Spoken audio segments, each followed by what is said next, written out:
Anda masih bersama kami dalam webinar Kementerian Koordinator Perekonomian dan Kementerian Perdagangan Republik Indonesia bekerja sama dengan CNBC Indonesia dengan tema pemanfaatan kerjasama Regional Comprehensive Economic Partnership atau RCEP untuk mendukung pertumbuhan ekonomi nasional yang berkualitas. Kita akan lanjutkan diskusi kita hari ini mengenai RCEP ini masih bersama dengan 3 panelis yang sudah bergabung bersama kami. Dan kami juga tadi sudah menerima sejumlah pertanyaan dan kami sampaikan lagi kepada para peserta webinar. Anda bisa berpartisipasi aktif dengan mengirimkan pertanyaan melalui kolom chat di aplikasi Zoom dan mohon untuk mengganti nama Zoom Anda sebagai partisipan ya menjadi nama institusi underscore nama Anda dan kami akan bacakan pertanyaan dari peserta webinar. Oke. Untuk saat ini tengah diseleksi oleh para panitia yang bertugas dan saya akan ke Bu Mari dulu. Bu Mari, tadi Anda katakan bahwa ada sejumlah keunggulan dari RCEP ini yang bisa kita manfaatkan untuk momentum pemulihan ekonomi. Ekspektasi Anda sendiri akan seperti apa, Bu, kontribusinya RCEP ini untuk mengungkit pertumbuhan ekonomi di kawasan terutama? Seperti saya sampaikan tadi, apa yang akan terjadi? Akan terjadi diversifikasi. Ya, mungkin kita bertanya, kenapa terjadi diversifikasi? Karena pandemik itu menciptakan disruption ya daripada supply. Tiba-tiba yang tadinya kita bisa import input dari satu negara, ternyata karena dia tutup oleh pandemik, kita harus pergi cari ke tempat lain dan kalau kita tidak punya source yang lain, akhirnya kita tidak bisa produksi, walaupun itu hanya satu bagian dari parts yang kita perlukan.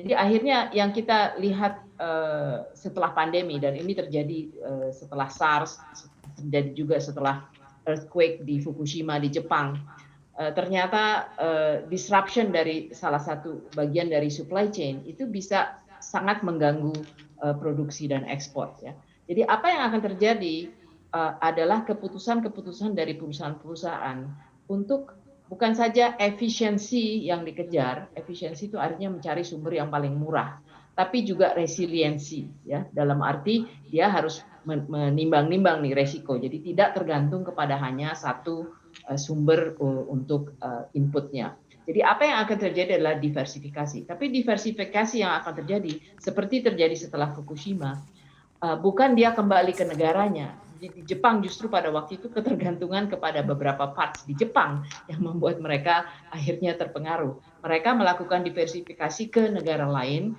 tetapi dilihat kondisi dari negaranya. Maka itu Omnibus Law dan seterusnya sangat penting. Karena apakah kita bisa menarik investasi dan relokasi?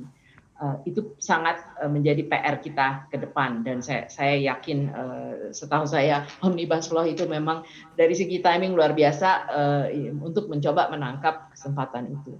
Itu mungkin poin pertama. Kedua, jangan lihat hanya kepada barang ya.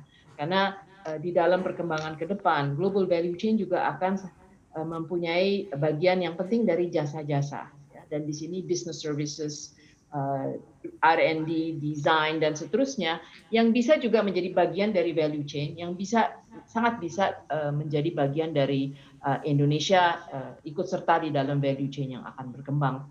Dan prediksinya juga bahwa global value chain akan lebih banyak menjadi regional. Ini juga karena resiliensi yang timbul karena respons terhadap pandemi ini ya. Jadi ini yang services trade, perdagangan dalam bidang jasa-jasa di luar tourism dan dengan adanya digital trade, digital economy, ini semua adalah potensi yang besar bagi Indonesia. Tapi PR-nya sekali lagi kalau dilihat dari analisa mengenai sektor jasa-jasa, masih banyak restriksi di sektor jasa-jasa yang menghambat berkembangnya perdagangan jasa-jasa di Indonesia. Jadi itu juga bagian dari PR-nya. Sebagian ada di Omnibus Law, tapi masih ada lagi yang PR-PR lain yang perlu dilaksanakan, termasuk infrastruktur digital kita. Oke, itu tadi untuk catatan dari Ibu Mari bahwa masih ada restriksi-restriksi di sektor jasa ya untuk services trade. Saya minta pendapat dari Pak Agus Suparmanto dulu. Pak Agus, tadi Ibu Mari menyampaikan apresiasi juga dengan apa yang dilakukan oleh pemerintah Indonesia termasuk juga Kementerian Bapak. Mungkin Bapak ada tanggapan dulu sebelum kita membahas poin-poin ekspor yang bisa kita maksimalkan untuk RCEP ini. Silahkan Pak Agus. Ya, memang RCP ini prosesnya panjang dari sekitar 8 tahun. Ya, di masa akhir-akhir ini memang pada tahap penandatanganan tanggal 15 November ini, Jepang yang terakhir baru masuk 2 hari sebelum ditandatangani. Memang ini cukup panjang. Tapi saya ingin sampaikan, ini kan saya dalam proses akhir, tapi kan harus ada yang mulai. Nah, ini saya ingin sampaikan. Jadi saya melihat bahwa ini yang memulai ini saya ingin ucapkan selamat dan apresiasi kepada Ibu Mari Eka Pangestu. Nah ini Ibu Mari yang memulai semua ini memberikan gagasan dan ini menjadikan RCEP dan Indonesia sebagai ketua TNC-nya. Memang dari awal sampai akhir itu teknis dan segalanya sampai ini oleh Bapak Iman. Nah sekali lagi saya juga apresiasi terhadap Ibu Mari yang memulai gagasan RCEP ini. Mungkin perlu diketahui juga. Terima kasih. Iya, Pak Agus, saling mengapresiasi ya, ini berkelanjutan apa yang diupayakan dari zamannya Ibu Mari kemudian ke Pak Agus Suparmanto. Mantap sekali Pak. Sekali lagi saya ingin bertanya ini Pak terkait dengan ekspor-ekspor apa yang bisa kita maksimalkan ini Pak untuk memanfaatkan RCEP ini Pak. Memang jadi ada sebelum merebaknya pandemi COVID-19 ini menunjukkan produk-produk yang dapat didorong ekspornya secara signifikan dengan memanfaatkan RCEP. Kita tidak boleh pasif ya, jadi harus lebih aktif untuk mengejar peluang dan memanfaatkannya. Nah, manfaat dari RCEP antara lain adalah produk serat fiber berbahan dasar tanaman, kertas dan bubur kertas, kimia, karet dan produk karet, dan beberapa produk mineral, metal dan ferrous metal, jasa gas dan kelistrikan, kemudian produk kayu, produk makanan termasuk hasil perikanan dan lainnya. Perlu dipahami juga bahwa salah satu fitur utama dari RCEP ini adalah tersedianya aturan-aturan yang memfasilitasi penguatan rantai pasok kawasan dan rantai pasok global. Dan juga beberapa produk tentunya menghadapi peningkatan persaingan di pasar domestik kita. Produk ini antara lain adalah telekomunikasi, kemudian produk informasi teknologi, besi dan baja tertentu, kemudian garment dan tekstil, footwear dan otomotif. Indonesia perlu juga menggali strategi forward linkage, yaitu mendorong ekspor intermediate goods untuk diolah lebih lanjut di negara RCEP lainnya. Nah, strategi backward linkage yaitu melakukan sourcing dari sumber-sumber yang kompetitif di negara RCEP untuk diolah menjadi produk final guna diekspor ke negara RCEP lainnya maupun ke dunia.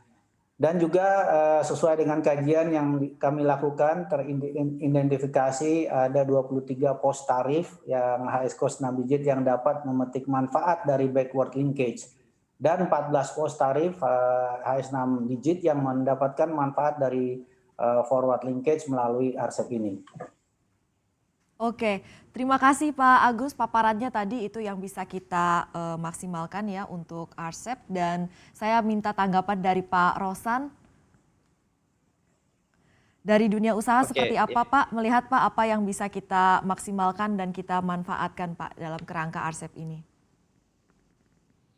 Ya tadi sudah sampaikan, saya juga mau ikut mengapresiasi ada yang memulai dan juga ada yang mengesahkan nih, ada 2 Menteri Perdagangan, Ibu Mari Pangestu dan juga Pak Menteri Perdagangan. Tetapi tentunya kan RCEP ini ya implementasinya heavy-nya ada di dunia usaha. Ya tentunya kita melihat bahwa di dunia usaha sendiri kita pun harus menyiapkan diri karena jadi memang perlu ada juga beberapa policy adjustment dari pemerintah untuk mengakomodasi dari RCEP ini di semua kementerian yang terkait.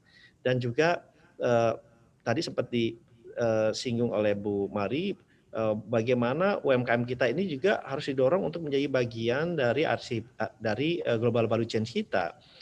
Karena sekarang UMKM kita sudah menjadi bagian produksi dari dunia usaha, dari para pengusaha perusahaan di Indonesia ini. Nah, itu juga yang harus kita tingkatkan, harus kita dorong.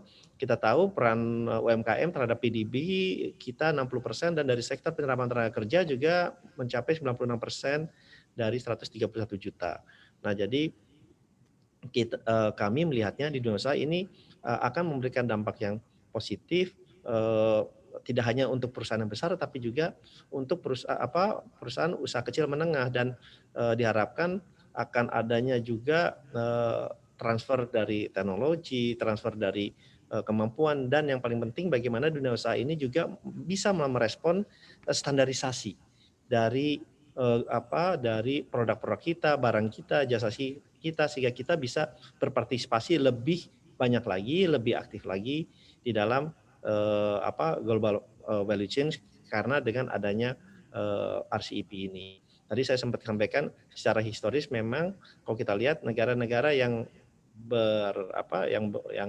aktif di dalam global value chain-nya, investasinya juga foreign direct investment-nya meningkat. Jadi PR-nya kita baik di dunia usaha itu memang ada, dan juga di kementerian-kementerian terkait ini juga ada. Jadi kita sih melihatnya ini satu hal yang sangat positif. Sudah beberapa hal yang sudah diadres di dalam Omnibus Law, termasuk dalam meningkatkan produktivitas, meningkatkan ease of doing business, meningkatkan iklim investasi yang diharapkan dapat menyerap investasi masuk ke Indonesia ini.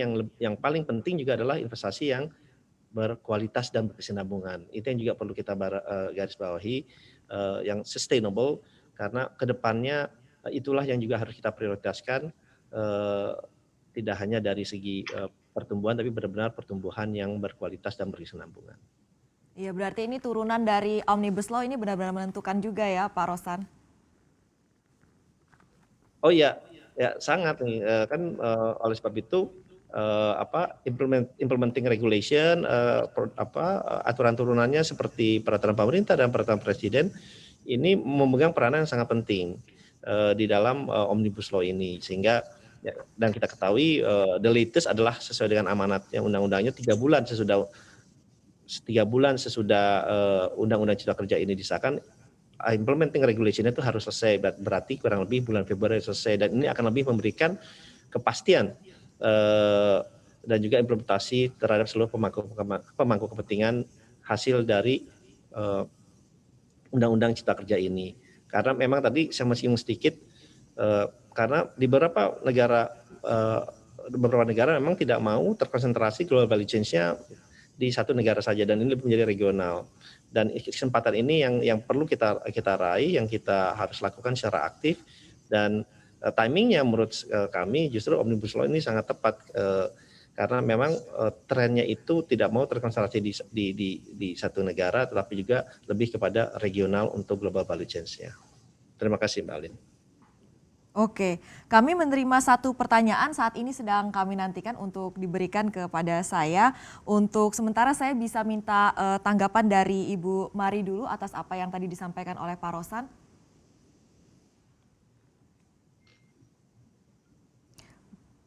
Ya, tentunya tadi disampaikan, saya rasa pembahasan kita kurang lebih bagaimana Indonesia juga bisa mempunyai daya tarik untuk menjadi lokasi untuk investasi, dan tentunya menjadi bagian dari regional value chain ataupun global value chain, dan melibatkan UMKM ya, atau UKM.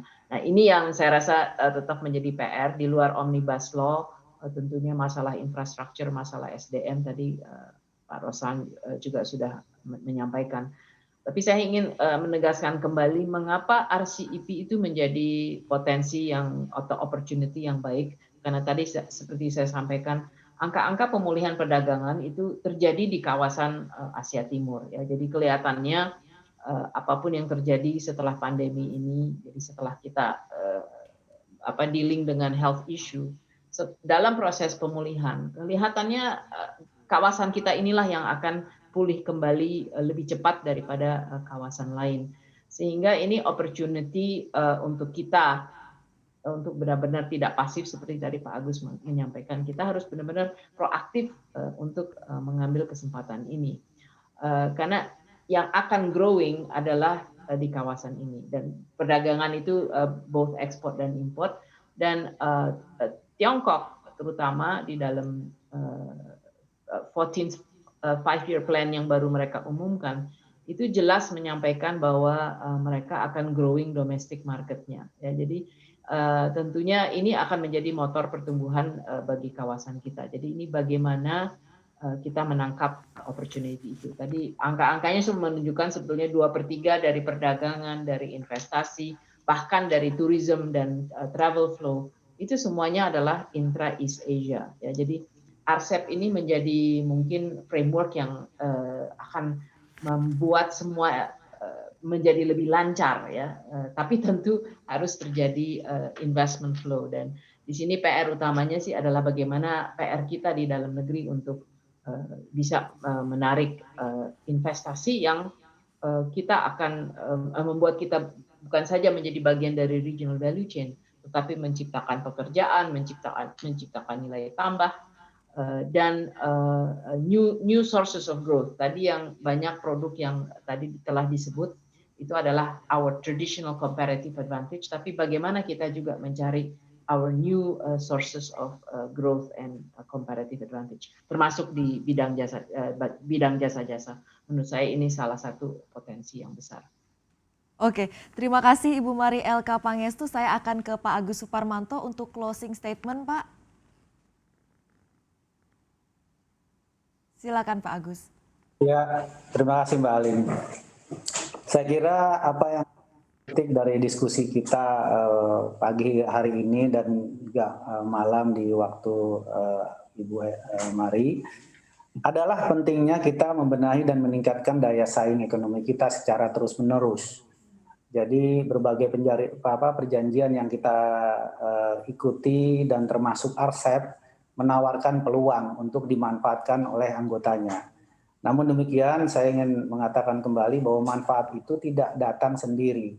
Jadi harus kita kejar dan itu harus dapat kita lakukan hanya bila kita memiliki daya saing yang relatif lebih baik dari negara peserta perjanjian lainnya. Pengalaman juga menunjukkan kepada kita bahwa ikut atau tidak ikut sebuah perjanjian dagang, tantangan kita tetap sama. Ya, ini sejumlah pekerjaan rumah perlu diselesaikan agar daya saing ekonomi kita terus membaik. Kita dapat juga menyelesaikan pekerjaan rumah itu sendiri dengan mengikuti kaidah-kaidah ekonomi modern, kaidah modern yang kita yakini. Atau kita selesaikan pekerjaan rumah itu dengan dan dalam konteks komitmen kita dalam perjanjian perdagangan. Dan kita dapatkan bonusnya, yakni dengan peningkatan akses pasar kita ke sesama negara anggota perjanjian. Pilihan tentunya berada di tangan kita sendiri. Jadi saya himbau semua pelaku usaha harus bisa melihat opportunity, tapi juga memanfaatkan, menangkap dan memanfaatkan. Sehingga dunia usaha kita ini berkembang lebih cepat dari negara tetangga kita. Terima kasih, Mbak. Ya, terima kasih Pak Agus Suparmanto. Saya akan ke Ibu Mari Elka Pangestu untuk closing statement, Bu, di sesi ini. Silakan, Ibu. Saya rasa yang penting adalah di sini ada suatu kesempatan dan kita berada di dalam suatu kawasan yang akan lebih baik dibanding dengan kalau kita berada di kawasan yang lain. PR-nya banyak dan yang penting bagaimana sebetulnya pada akhirnya ini semuanya terkait dengan produktivitas, ya. Bagaimana kita tingkatkan produktivitas kita di dalam negeri, dan kuncinya memang investasi, tapi bukan saja investasi di dalam arti modal ataupun physical capital, tetapi juga in human capital dan juga natural capital, ya, karena kita masih mempunyai natural resources yang banyak, ya, dan itu menjadi basis untuk berbagai our traditional comparative advantage, yang bukan berarti kita akan tetap mempunyai comparative advantage di bidang-bidang itu, tetapi kita tetap harus menjaga natural resources kita sehingga kita bisa terus berkembang dengan basis natural resources, human capital, you have demographic dividend, dan juga sebetulnya pasar dalam negeri yang cukup besar untuk bisa mencapai skala.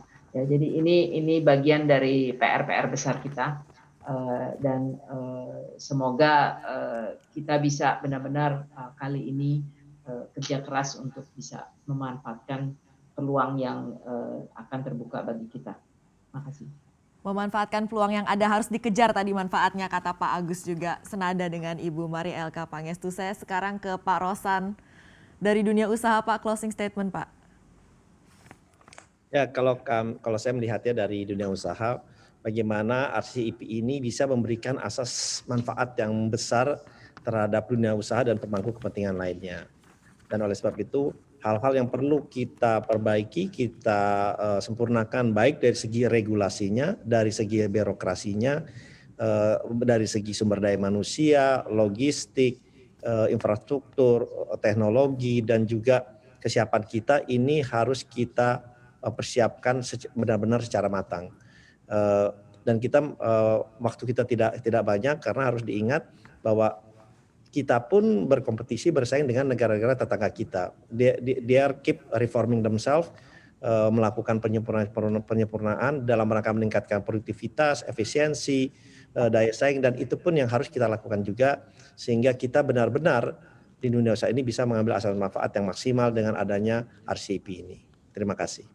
Ya, Indonesia juga harus terus bertransformasi ya. Terima kasih Pak Rosan P. Roslani.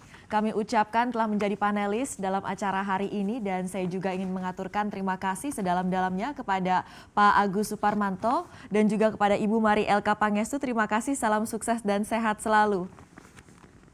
Ya.